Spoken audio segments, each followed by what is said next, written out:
तो बच्चों आज हम पढ़ने वाले हैं, आज का हमारा लेक्चर बेस्ड है इंटरफियरेंस पे।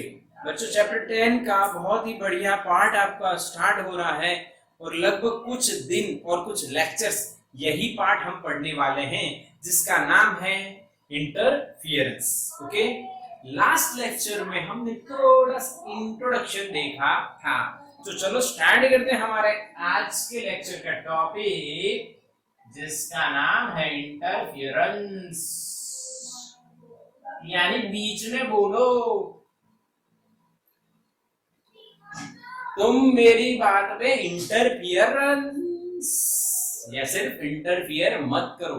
तुम हमारे दो बिल्लियां लड़ रही हैं, दो बिल्लियां लड़ रही हैं और वो बिल्लियों के बीच में आ गया बंदर। तो बंदर को बिल्लियां क्या बोलती हैं? तो हमारे बीच में इंटरफियर मत कर। वो रोटी वाली बात तो सुनी होगी ना, कहानी सुनी है, दो बिल्लियां एक बंदर आ गया, बंदर आके ना, तो बिल्लियां क्या बोली बच्चों? डोंट इंटरफियर, इंग्लिश में बोली बच्चों, डोंट इंटरफियर। हाँ, इंटरफियरेंस का मतलब वही होता है। यहाँ पे फिजिक्स में हमारे पास क्या होता है वो समझते हैं। जब कुछ वेव्स आते हैं और किसी एक पॉइंट पी पे इंसिडेंट होते हैं, तब जो फिजिकल फिनोमेना क्रिएट होता है, the physical effect produced due to the superposition of two और more waves is called interference, is called interference. The physical effect produced due to the superposition of two or more waves is called interference. पक्का बच्चों? आगे ना, यहाँ पे दो और दो से ज्यादा, हम लोग दो की ही देखेंगे, दो से ज्यादा नहीं देखेंगे अभी, पर दो की तो जरूर देखेंगे। अच्छा, आपको पता होना चाहिए POS। What is POS? बताइए, फुल फॉर्म ऑफ POS। हाँ, physics of sir, physics of students, बताइए। बहुत बढ़िया है, प्रिंसिपल है। अच्छा अच्छा, आगे ना,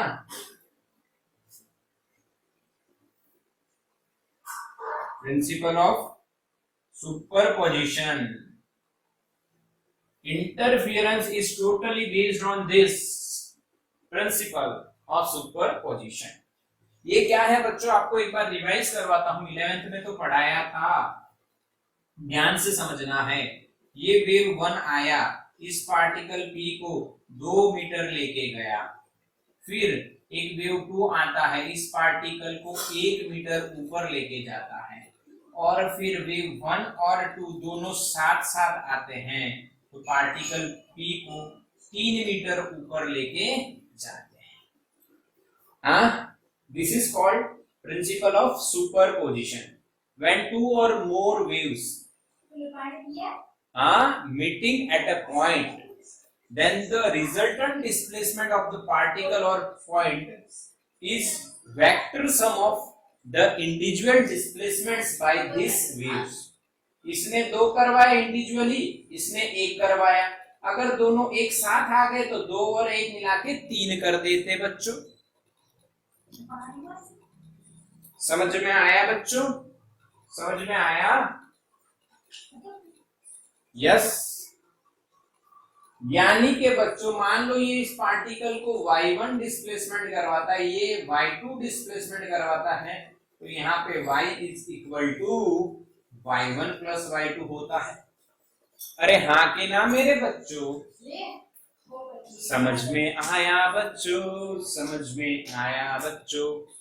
अरे हाँ के ना, बोलो रे जल्दी से। यस, बिल्कुल simple, this is called superposition. आपको वीडियो मिलने वाली है, तो जो मैं बोल रहा हूं उसको रिकॉर्ड मत करना, उसको लिखना रिकॉर्ड बुक में, कोई बुक में लिख ले, सुपरपोजिशन। ठीक है, टोटली ये इसी पे बेस्ड है। अब ये जो वेव क्रिएट कर रहे हैं, ये वेव क्रिएट करने कौन कर रहा है? तो यहाँ पे सोर्स होंगे, सोर्स 1 और यहाँ पे सोर्स 2। दो सोर्स हैं, बहुत हो भी सकते हैं, दो हम लेते हैं। ये जो सोर्सेस हैं बच्चों, इनके दो पार्ट पढ़ते हैं। If you want to study interference, then we have to consider two parts of the sources. पहला पार्ट है जिसको हम बोलते हैं कोहेरेंट सोर्सेस। ये दो भाई हैं, जो सोर्स हैं वो कोहेरेंट है, या ये दो भाई हैं वो नॉन कोहेरेंट या इनकोहेरेंट है। समझ में आया? दो भाई हैं, दो भाई कोहेरेंट हो सकते हैं या इनकोहेरेंट हो सकते हैं, यानी उनकी एंगुलर वेलोसिटी और एंगुलर फ्रीक्वेंसी जो आप बोलोगे, एंगुलर फ्रीक्वेंसी वो सेम हो, यानी इनमें वो सेम नहीं होगी। यहां पे जो फेस डिफरेंस है, यहां पे जो फेस डिफरेंस है वो कांस्टेंट होगा, टाइम के साथ चेंज नहीं होगा। यानी कि यहां पे जो फेस डिफरेंस होगा इज नॉट कांस्टेंट, वो कांस्टेंट नहीं होगा, वो टाइम के साथ चेंज होगा। यानी कि बच्चों यहां पे जो फिजिकल इफेक्ट यानी कि जो इंटरफेरेंस बनेगा वो टाइम के साथ सेम रहेगा, चेंज नहीं होगा। पर बच्चों यहाँ पे जो इंटरफेरेंस बनेगा, जो फिजिकल इफेक्ट बनेगी वो टाइम के साथ चेंज होती रहेगी। बिल्कुल क्लियर, बिल्कुल क्लियर। अच्छा, ब्लर हो रहा है तो रुको। तो बच्चों क्लियर दिख रहा है ना? ओके, चलो तो बात कर लेते हैं हम यहाँ पे again sources, coherent and incoherent sources. जिन सोर्सेस के बीच की जो एंगुलर फ्रीक्वेंसी यानी एक की ओमेगा 1 है, दूसरे की ओमेगा 2 है, अगर वो दोनों सेम है और उनके फेस का जो डिफरेंस है वो कांस्टेंट है, जो चेंज नहीं हो रहा है, इनिशियली जो था वही रह रहा है, और उसमें जो पैटर्न बनेगी, इंटरफेरेंस जो होगा वो टाइम के साथ चेंज नहीं होगा, तो ऐसे को हम कोहेरेंट बोलेंगे। और इसका उल्टा जो होगा उसको इनकोहेरेंट बोलेंगे। बोलो हाँ के ना बच्चों? बिल्कुल क्लियर। स्क्रीनशॉट ले लो इसका, take the screenshot of this.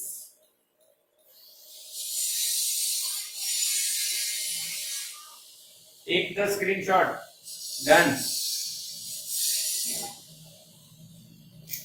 बच्चों इंटरफियरेंस में हम हमारी पढ़ाई जो स्टार्ट करेंगे वो किन लॉजिक पे हम लोग स्टार्ट करने वाले हैं, ये बात मैं आपको बता देता हूं। क्योंकि जैसे हमने चैप्टर नंबर 7 में बड़ी बड़ी थ्योरीज थी, उनका एक रास्ता निकाला था, वैसे ही रास्ता यहाँ पे भी हम बना देंगे। एक आपके लिए सिंपल स्टेप्स बना देता हूं जो आपको इंटरफियरेंस को पूरा समझने में हेल्पफुल रहेगी। हम जो देखने वाले हैं उसमें हम लोग पहले देखेंगे कोहेरेंट सोर्सेस।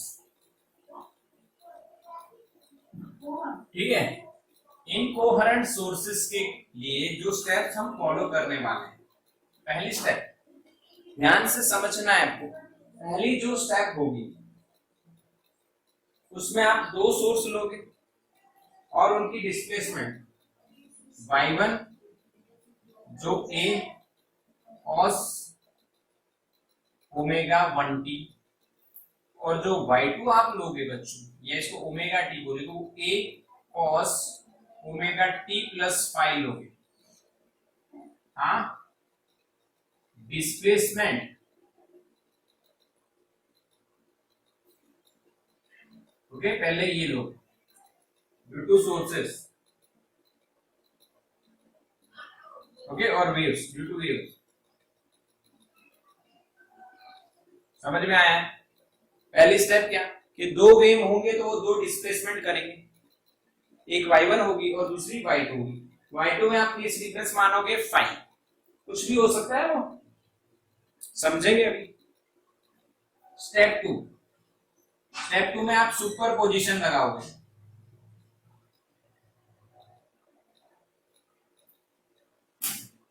सुपर पोजिशन यानी y इज इक्वल टू, यानी रिजल्टेंट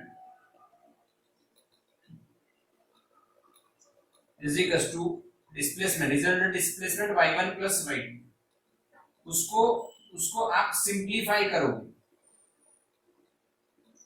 सिंप्लीफाई करके आप वहां पे, यहां पे आप सिंप्लीफाई करोगे, पर यहां पे उससे पहले आप दो चीजें निकालोगे। एक निकालोगे पाथ डिफरेंस यानी डेल्टा x, दूसरा आप निकालोगे फेस डिफरेंस यानी डेल्टा फाई। ये दो चीजें आप पता करोगे इसमें, और फिर यहाँ पे सिंप्लीफाई करके आप स्टेप 3 में क्या करोगे, इंटरफियरेंस के टाइप डिफाइन करोगे। वो मैं आपको बताऊंगा बाद में, इंटरफियरेंस कैसा हो रहा है। हाँ, कंस्ट्रक्टिव यानी इंटेंसिटी मैक्सिमम मिल रही है, या डिस्ट्रक्टिव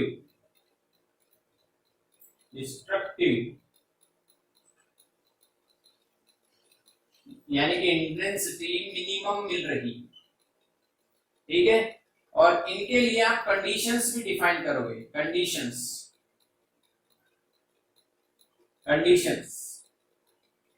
किसकी condition, delta x and delta phi,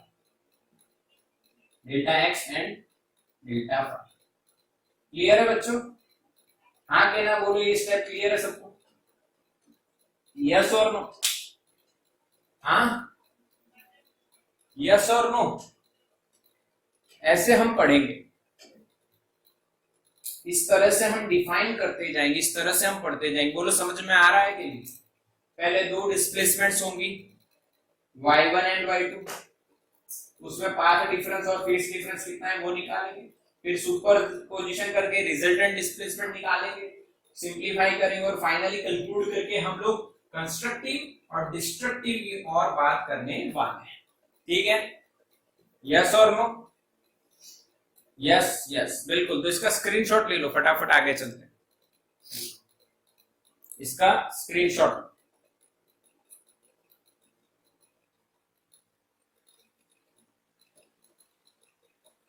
done.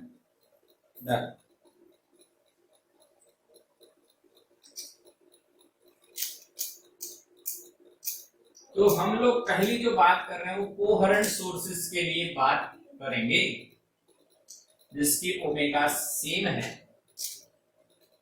तो हम लोग उसके लिए 3 केस डिस्कस करने वाले हैं। तो हमारा टॉपिक है भाई interference due to coherent sources.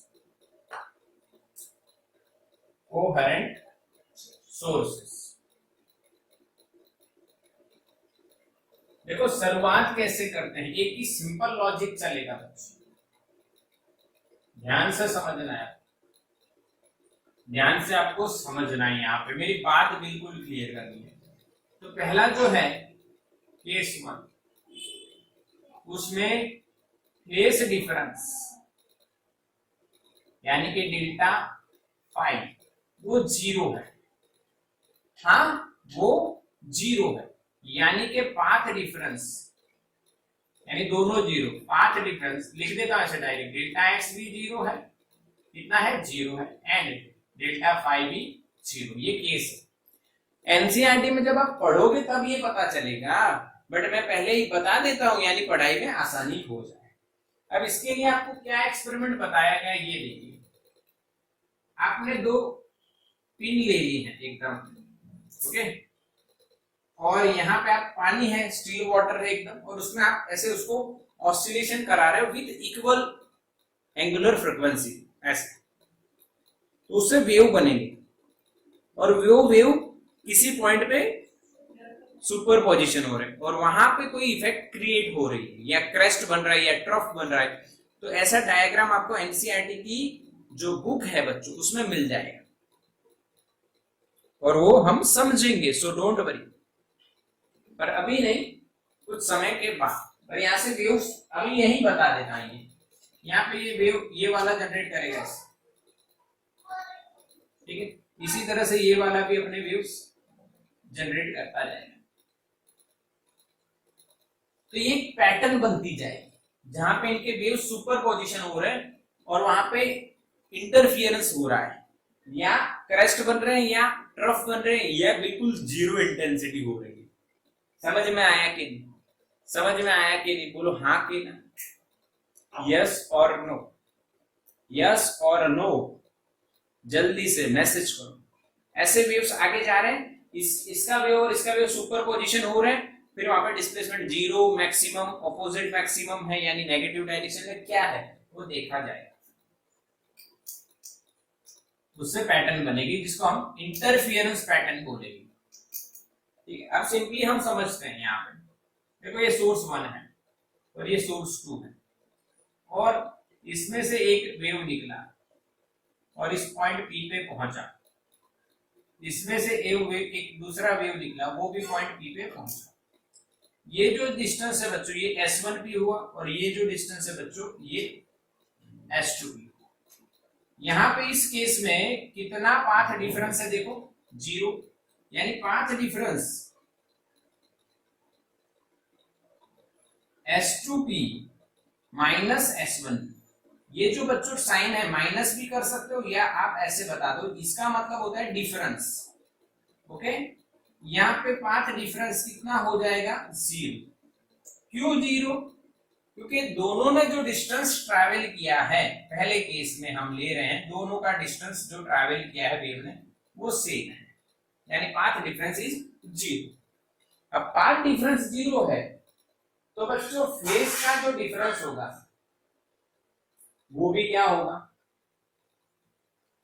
Delta phi, वो भी 0 होगा, कोई डिफरेंस नहीं, यानी दोनों सेम फेज में है, सेम फेज में है, सेम फेज में है, सेम पाथ है।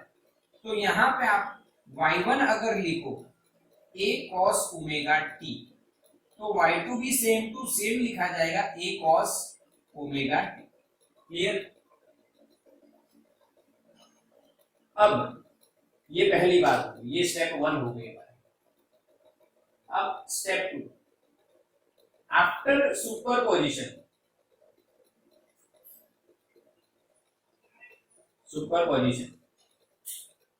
after superposition resultant displacement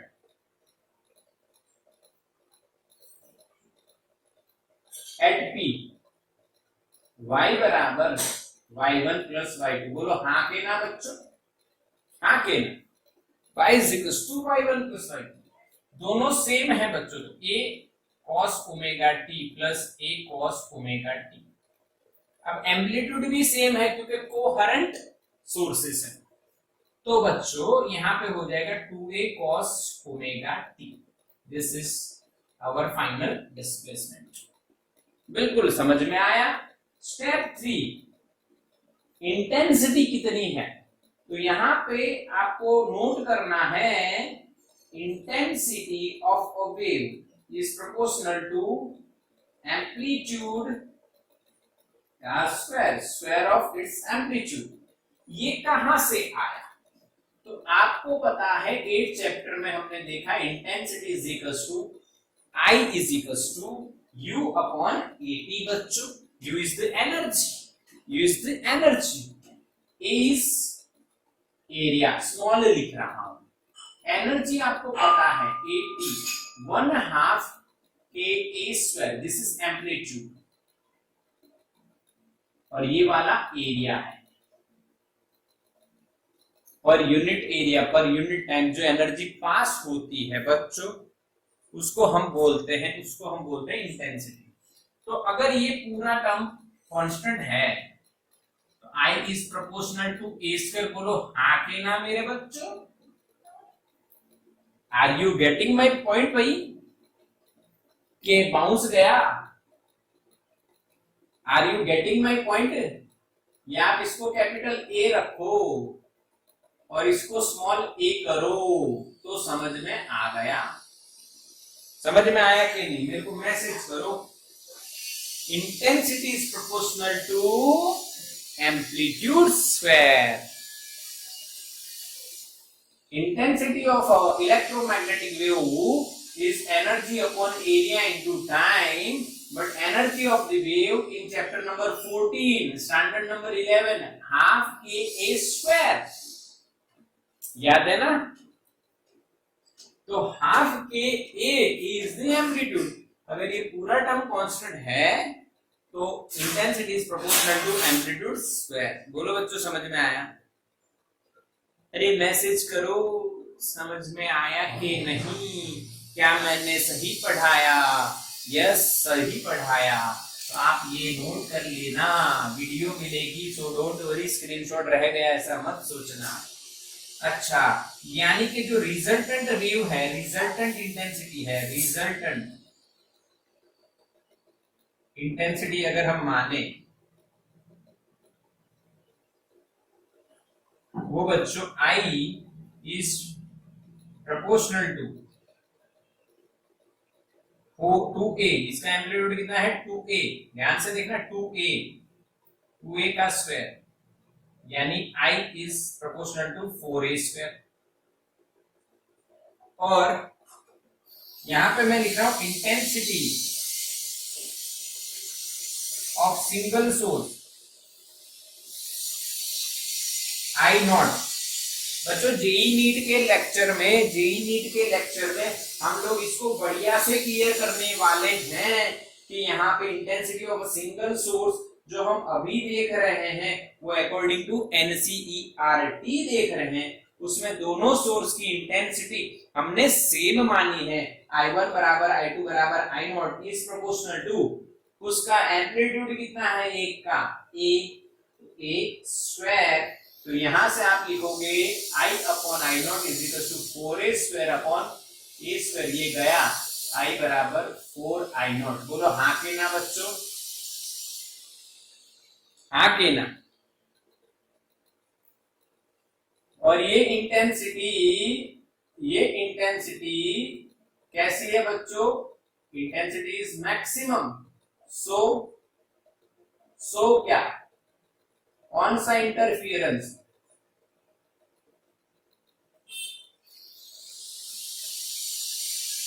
yes और नो? यस और नो? बिल्कुल क्लियर, बिल्कुल क्लियर। तो इसका स्क्रीनशॉट ले लो बच्चों। तो आपका ये पहला पॉइंट बिल्कुल क्लियर। जब फेस डिफरेंस आपका जीरो और पार्ट डिफरेंस जीरो और फेस डिफरेंस जीरो, तब कंस्ट्रक्टिव इंटरफेरेंस होता है। किस तरह से होता है ये आपको पता चल चुका है बच्चों। अब सेकंड केस में ध्यान से समझना है आपको। ये केस 1 लिया मैंने, केस 2 ले रहा हूं। देखो यहाँ पे केस 2 में क्या कर रहा हूं, ये अभी हम नहीं लिख रहे हैं, ये कितना है ये पता नहीं, आपको पता चल जाएगा, डोंट वरी। अब मैं यहाँ पे लिख रहा हूं S1P। अब P की जगह मैं Q कर देता हूं बेटा, कोई दूसरा पॉइंट है। वहां पे सोर्स 1 में से जो वेव आ रहा है तो लगभग ये 1 लैम्बडा डिस्टेंस, ये 2 लैम्बडा डिस्टेंस, ये 3 लैम्बडा, 4 लैम्बडा, मान लीजिए S1Q 7 लैम्बडा है और जो S2Q है वो 9 लैम्बडा है। समझ में आया बच्चों मेरी बात? हो सकता है ना पहले S1P मान लो 10 लैम्बडा था तो S2P भी 10 लैम्बडा था, दोनों सेम थे। सेम थे इसलिए क्या आया था? डिफरेंस 0। अब यहाँ पे क्या मैंने लिखा कि भाई S1Q जो है, यानी ये डिस्टेंस कोई पॉइंट Q है, वहां पे S1 में से जो सोर्स में से वेव आ रहा है वो 7 लैम्बडा, 1 लैम्बडा, 2 लैम्बडा, 7 लैम्बडा, और S2 में से जो सोर्स आ रहा है उसको 9 लैम्बडा जितना डिस्टेंस ट्रैवल करना पड़ता है वेव को, यानी 2 वेव इसमें ज्यादा है। यानी कौन लेट आएगा बताओ? S1 में से लेट या S2 में से यहाँ पे पहुंचेगा? कौन लेट पहुंचेगा?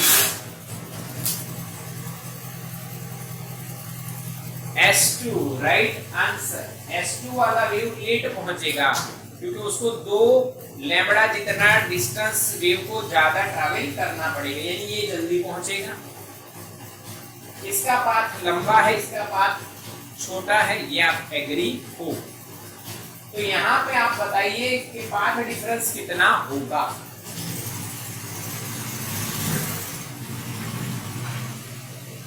क्या बच्चों पाथ डिफरेंस 2 लैम्बडा होगा। 9 लैम्बडा माइनस 7 लैम्बडा 2 लैम्बडा हो गया। और फेस डिफरेंस 4 पाई होगा। फेस डिफरेंस 4 पाई। क्यों बच्चों, देखो मैंने आपको बताया था ये पाथ डिफरेंस है, सॉरी फेस डिफरेंस है और ये पाथ डिफरेंस है।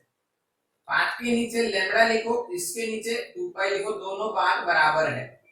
ये हमने प्रूव किया हुआ है जेईई नीट के लेक्चर में। अब यानी अगर आपको पाथ डिफरेंस चाहिए तो 2 pi by lambda, phase difference चाहिए तो 2 pi by lambda path difference कर दीजिए। अब पाथ डिफरेंस आपने कितना लिखा है बच्चों 2 लैम्बडा, तो लैम्बडा लैम्बडा कट, तो आंसर आ गया 4 पाई। बोलो हाँ के ना, बोलो हाँ के ना। और इसका यूनिट क्या रहेगा, रेडियन, इसका रहता है मीटर।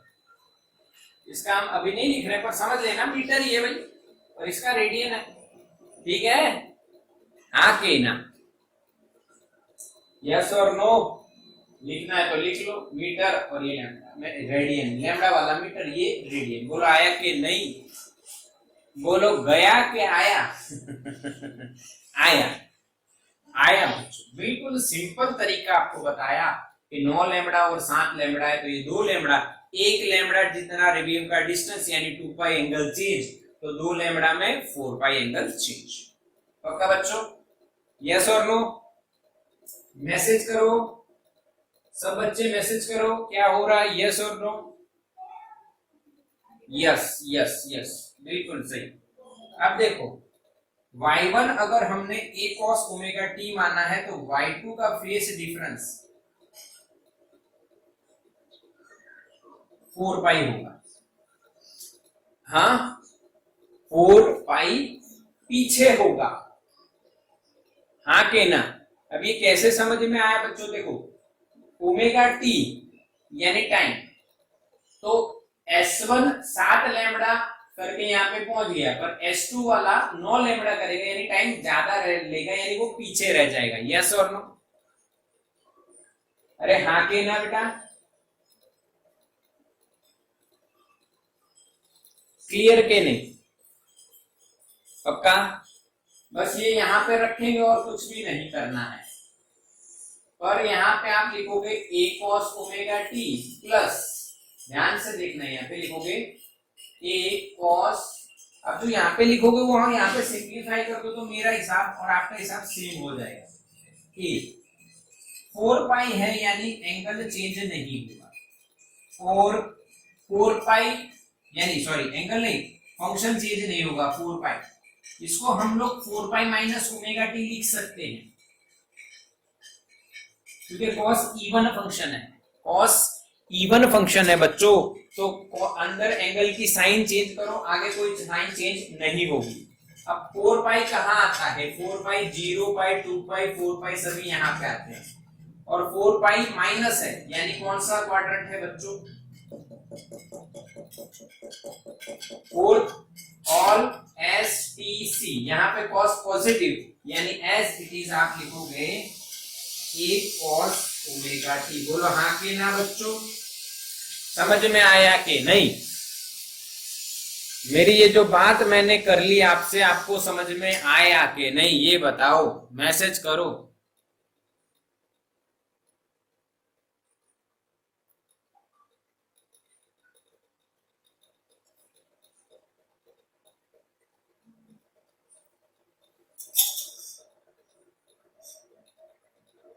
बिल्कुल पक्की, बिल्कुल पक्की बच्चों, कहीं पे कोई डाउट ही नहीं है। सर ने ऐसा कुछ बताया ही नहीं कि डाउट आ जाए। ठीक है, अब मुझे यहाँ पे ओमेगा टी ही लिखना है, मेरा आंसर क्या यही फॉलो होगा, हाँ कि ना। समझ में आया? पूरा यही होना है। यानी अब आप यहां पे ये लिखोगे बच्चों, देखो यहां पे 2 लैम्बडा आया, यहां पे 4 पाई आया, आया कि नहीं? आया कि नहीं? ठीक है, समझ में आया? बिल्कुल बिल्कुल। अब मेरी बात समझना, अब ये कंस्ट्रक्टिव का पिक्चर पूरा होने वाला है केस 2 में। केस 3 में डिस्ट्रक्टिव हम लोग देखेंगे। मेरी बात क्लियर करना है। तो यहाँ पे मैं कंस्ट्रक्टिव का कंडीशन देखता हूं। पहले में आपने देखा पाथ डिफरेंस 0, दूसरे में आपने पाथ डिफरेंस देखा 2 लैम्बडा। सही है कि नहीं? हाँ, अगर आपने 1 लैम्बडा रखा होता तो क्या होता वो देख लेते हैं ध्यान से। अभी 2 लैम्बडा का तो हमें पता है, तो इस पे भी कंस्ट्रक्टिव, इस पे भी कंस्ट्रक्टिव, 1 लैम्बडा का नहीं पता। अगर यहाँ पे लैम्बडा रखते तो यहाँ पे कितना आता बताओ? यहाँ पे अगर मैंने लैम्बडा रखता तो यहाँ पे कितना आता? 4 या 2 पाई? 2 पाई आता। यस यस, ये चेंज हो जाता है। यहाँ पे 9 है तो यहाँ पे 8 आता, जो भी हो। ये 1 लैम्बडा, यहाँ पे 2 आ जाता, यहाँ पे 1 आता, यहाँ पे 2 आता, यहाँ पे 2 आता। भाई cos 2 pi minus omega T क्या यही होता? Again 2 pi minus omega T, यानी ये कॉलेस्टिस यही होता, यही फॉलो होता, कोई दिक्कत नहीं है। तो 1 लैम्बडा पे भी कंस्ट्रक्टिव मिलना चाहिए। हाँ, यस और नो? फील हुआ? अच्छा, क्या डेल्टा एक्स अगर आप 3 लैम्बडा करते बच्चों तो कैसा मिलता? 3 लैम्बडा, तो यहाँ पे कितना होता बताओ?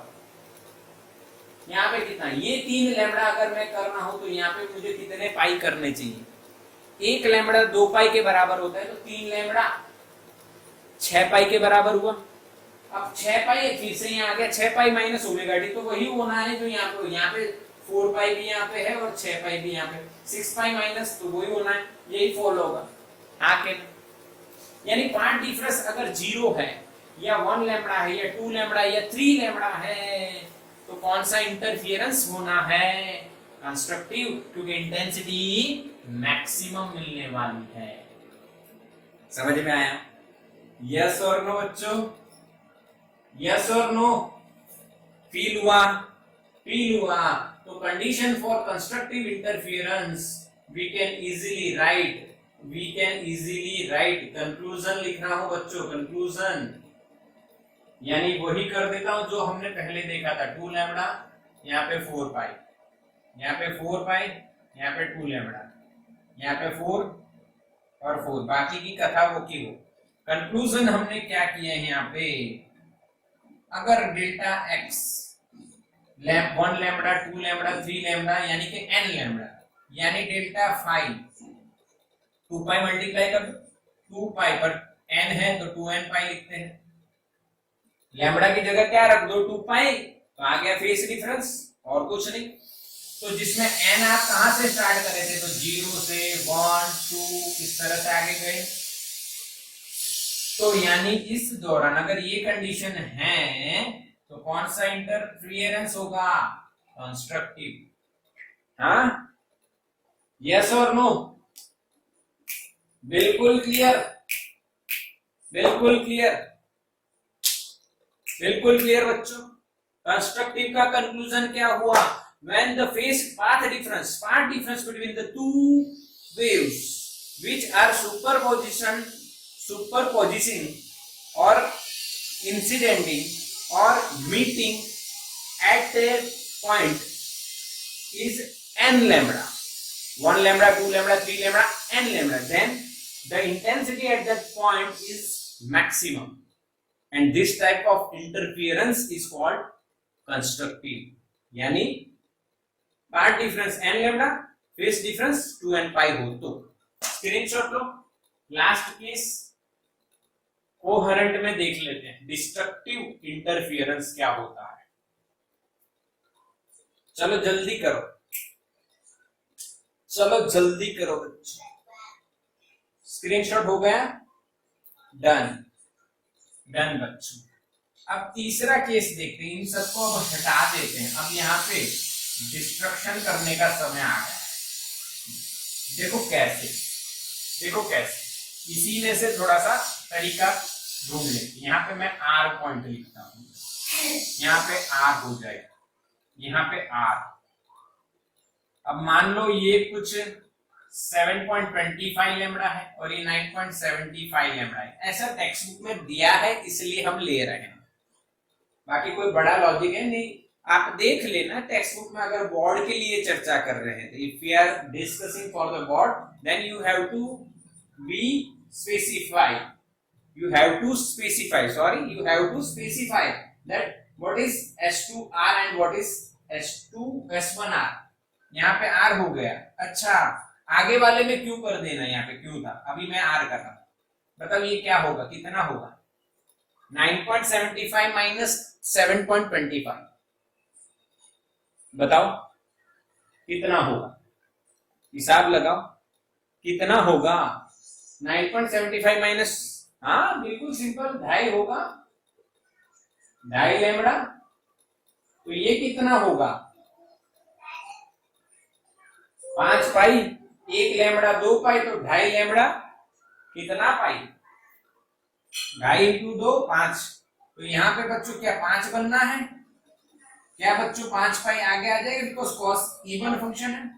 अब 5 पाई किधर आता है, ये देखो, ये 0, यहाँ पे 0 2 पाई और यहाँ पे पाई 3 पाई 5 पाई यहाँ पे आएगा, तो 5 पाई माइनस ओमेगा टी, यानी ये वाला, तो ये ऑल एस, यानी यहाँ पे कॉस नेगेटिव आएगा, तो बच्चों यहाँ पे आगे क्या बनेगा माइनस, यस और नो, आगे ना, यहाँ पे क्या बनेगा माइनस, तो यहाँ पे क्या बनेगा बच्चों 0। तो बच्चों ये सारा कैलकुलेशन धरा का धरा रह जाएगा, धरा का धरा रह जाएगा, ये कुछ भी हमें नहीं करना है, क्योंकि displacement is 0, then resultant intensity I is 0 and this type of interference is known as destructive।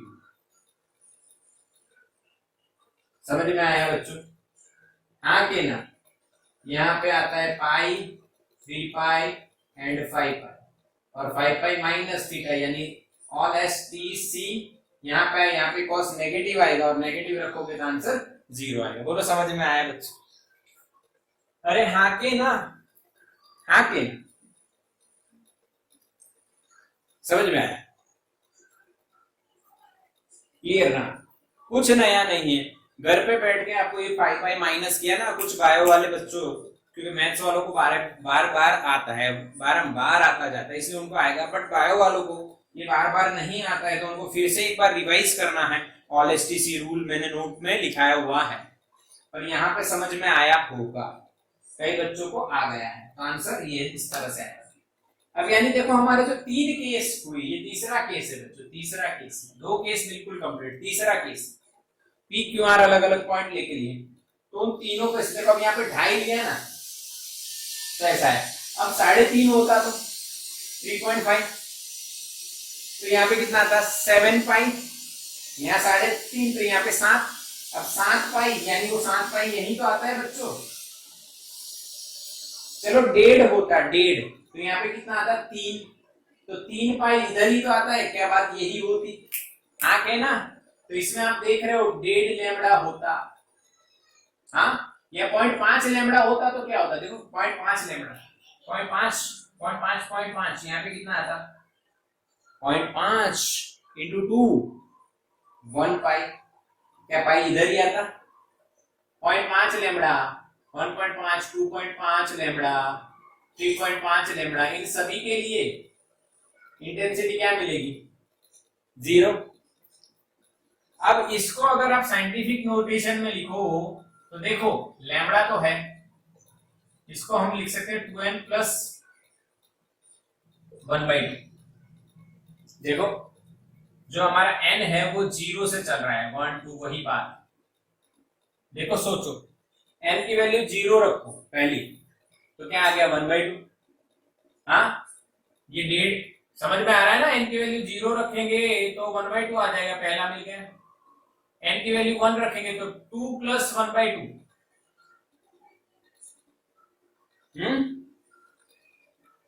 Match हो रहा है, 2 + 1/2 यानी 2.5 हो गया। ये तो सीधा इधर कूद गया, ये तो आया ही नहीं, इसको हटा दो, अब आ जाएगा n + ½ लैम्डा। समझ में आया? हाँ के ना बच्चों, n + ½ लैम्डा। अरे हाँ के ना, 2n नहीं आता है सर, n आएगा, मैं सही बता रहा हूं आपको, मैंने 2n लिखा पर आया n। हाँ के ना बच्चों, बोलो हाँ के ना। n + ½ n की वैल्यू 2 रखो, 2 + ½ 2.5, ये आ गया। n की वैल्यू 1 रखो, तो ये कंडीशन आ गई। और डेल्टा फाई क्या करना है, n + ½ रखो, लैम्डा की जगह 2π रख दो, खत्म। लैम्डा की जगह क्या रख दो, 2π, वही तो कर रहे हैं ना अभी। यहाँ पे जो आया आपका डिफरेंस, यहाँ पे आप इस दौरान हमारा कितना है भाई, 2.5 लैम्डा, तो यहाँ पे क्या आया बेटा, 5 लैम्डा। यहाँ पे आप वो हिसाब देख सकते हो, और हिसाब देख के यहाँ पे 5π आया, तो हिसाब देख के हमने बताया कि सर इंटेंसिटी तो आपकी 0 हो गई, तो ये आपकी कंडीशन हो गई फॉर डिस्ट्रक्टिव। ठीक है, कंस्ट्रक्टिव क्या थी, n लैम्डा, डिस्ट्रक्टिव क्या है, n + ½ lambda. Phase difference find करना है तो लैम्डा की जगह क्या रख दो, 2π, खत्म। बुलाया दोनों, कंस्ट्रक्टिव भी हो गया, डिस्ट्रक्टिव भी हो गया। बिल्कुल क्लियर, बिल्कुल क्लियर के नहीं बच्चों? यस, बिल्कुल माइंड में ये आप स्क्रीनशॉट ले लीजिए और इसका एक साइकोलॉजी बना लीजिए कि सर ने कितना बढ़िया से अरेंजमेंट एनसीईआरटी में करके दे दिया आपको। कल आगे और नेक्स्ट लेक्चर में जनरलाइज फॉर्मूला भी बनाएंगे और इसको बिल्कुल कोहेरेंट को और अच्छे से कर लेंगे, और इन कोहेरेंट भी कल खत्म कर देंगे। ठीक है, तो इसका स्क्रीनशॉट ले लो।